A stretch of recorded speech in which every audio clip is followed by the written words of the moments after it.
नमस्ते दोस्तों, जय हिंद। आज हम आपके लिए लेकर आए हैं what my family should know. ये टॉपिक ना ही इनकम टैक्स रिलेटेड है, ना ही जीएसटी रिलेटेड है, ना ही कोई टेक्निकल एस्पेक्ट इसमें हम डिस्कस करेंगे। बट हाँ, इसमें ये ज़रूर डिस्कस करेंगे कौन सी ऐसी चीज़ें हैं जो आपके फैमिली के लिए बहुत ज़्यादा इम्पोर्टेंट है। ये मुद्दा इसके लिए मुझे इम्पोर्टेंट लगता है कि बहुत सारे हम क्लाइंट्स देखते हैं, असेसीज देखते हैं, जहाँ पे अकस्मात किसका निधन हो जाता है, कोई गुजर जाता है। सो बहुत शॉर्ट ड्यूरेशन में, जो कि अनप्लान्ड बोलते हैं, कोई सोचता नहीं है, ये चीज़ों में अगर कोई इंसान चला जाता है, सो पीछे फैमिली को बहुत तकलीफ होती है। राइट फ्रॉम इंश्योरेंस कैसा आएगा, पैसा मिलेगा या नहीं मिलेगा, बैंक अकाउंट कौन से है, बिजनेस में किसको लोन दिया है, किससे लोन लिया है, सिक्योर्ड है, अनसिक्योर्ड है, हैंड लोन्स है। सो बहुत सारे इफ्स एंड बट्स वाले क्वेश्चन अराइज हो जाते हैं। तो यही सोचकर हमने एक पहल की है कि आपकी तरफ एक छोटी सी एक्सेल शीट दी जाएगी, आपको शेयर कर दी जाएगी, जहाँ पे आपको आपके फैमिली के लिए और खुद के लिए एक बेसिक इंफॉर्मेशन फिलअप करके रखनी है, just as a precautious measure, कि यदि कुछ हो जाए गलती से, सो आपके फैमिली के पास ये इंफॉर्मेशन होनी चाहिए जो उनको हेल्प करेगी ये बड़े एक दुख से और गम से बाहर आने के लिए। तो शुरुआत करते हैं what my family should know से। इसमें बेसिक डिटेल्स है। पहले तो your family doctor, specialist doctor, CS का नंबर, टैक्स कंसल्टेंट का नंबर, इंश्योरेंस एजेंट्स का नंबर, स्टॉक ब्रोकर्स। अब ये लोग आपको मदद करेंगे आपके फाइनेंशियल एस्पेक्ट को और थोड़ा संभालने के लिए, और इस तरीके से इससे बाहर आना है ये समझने के लिए।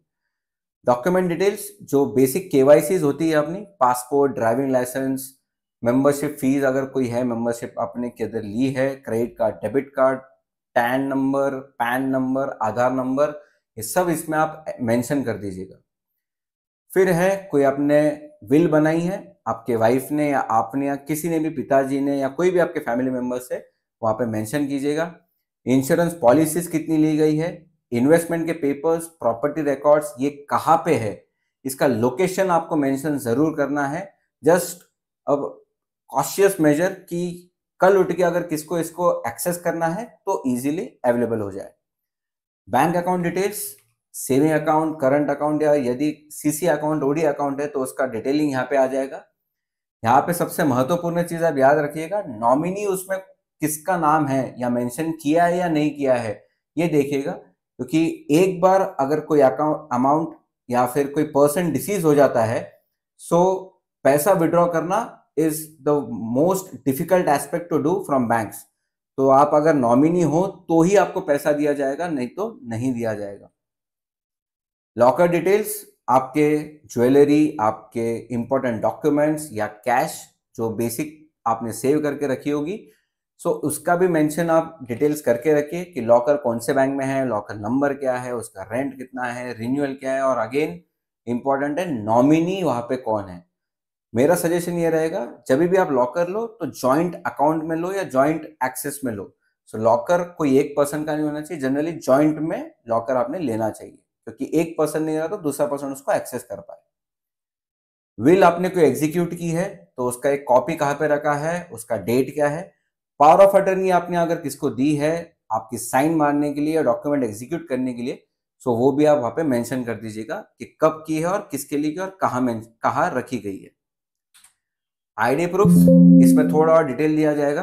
ये सीरियल नंबर 1 2 3 4 कोई एक पर्सन के लिए नहीं, बट आपके फैमिली मेंबर्स के जितने भी पैन कार्ड डिटेल्स है, पासपोर्ट है, ड्राइविंग लाइसेंस है, राशन कार्ड है, आधार कार्ड है, इलेक्शन कार्ड है, सो यहाँ पे आप वन क्लिक पे इजीली एक्सेसिबल आपको डेटा मिल जाएगा।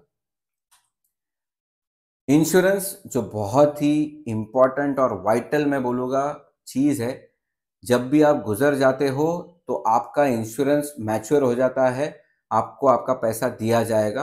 पर आपका इंश्योरेंस पॉलिसी क्या है यही किसको पता नहीं है, इंश्योरेंस नंबर पता नहीं है, किससे निकाली थी ये पता नहीं है, तो बहुत डिफिकल्ट है वो पैसा आपके फैमिली तक पहुंचाने के लिए। भले वो टर्म इंश्योरेंस रहने दीजिए या यूलिप रहने दीजिए या कोई भी अलग प्रोडक्ट रहने दीजिए। सो सबसे इंपॉर्टेंट है यहाँ पे नॉमिनी अगेन। सो कौन नॉमिनी है, किसके नाम पे आपने ये पैसा देने का वादा किया है। पॉलिसी नंबर, इशूइंग ऑफिसर, सो पॉलिसी नंबर और किसके थ्रू हुआ है, कोई पर्सन होगा, कोई आपका इंश्योरेंस एजेंट होगा जो कमीशन का काम करता है और आपके लिए सब डॉक्यूमेंटेशन प्रिपेयर करता है, सो उसका नाम, उसका फ़ोन नंबर आप यहाँ पे मेंशन कीजिए। Amount of insurance total cover कितना है आपका वो मेंशन कीजिएगा। नेक्स्ट है इश्योरेंस डेट क्या है, मैच्योरिटी डेट क्या है, ये तो बेसिक डिटेल है जो आपके इंश्योरेंस डॉक्यूमेंट में मिल जाएगा। टर्म क्या है और इंपॉर्टेंटली प्रीमियम आप कितना भरते जा रहे हो उसके लिए ये भी उसमें मेंशन होगा। मेडिक्लेम, हॉस्पिटल में जब एडमिट होते हो तो उसके लिए आपको मेडिक्लेम कवर मिलता है, उसका detailing again the same insurance जैसा, किससे लिया है, कितने अमाउंट का है और उसका प्रीमियम क्या है, उसका डिटेल आप प्लीज इसमें मेंशन कीजिएगा। व्हीकल इंश्योरेंस, चेसी नंबर से लेके गाड़ी का मॉडल नेम, कौन से साल में परचेस किया था, उसके बाद में रिन्यूअल हुआ है नहीं हुआ है, क्योंकि 15 साल में एक बार आपको रिन्यूअल करना पड़ता है गाड़ी का, वो नहीं किया तो उसकी भी पेनल्टी आ जाएगी।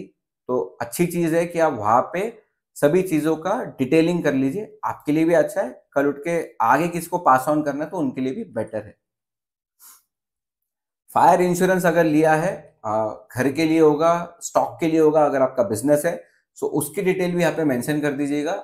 इन केस ऐसा कोई हादसा हो जाता है तो उसके भी डिटेल्स आपके फैमिली के पास होने चाहिए।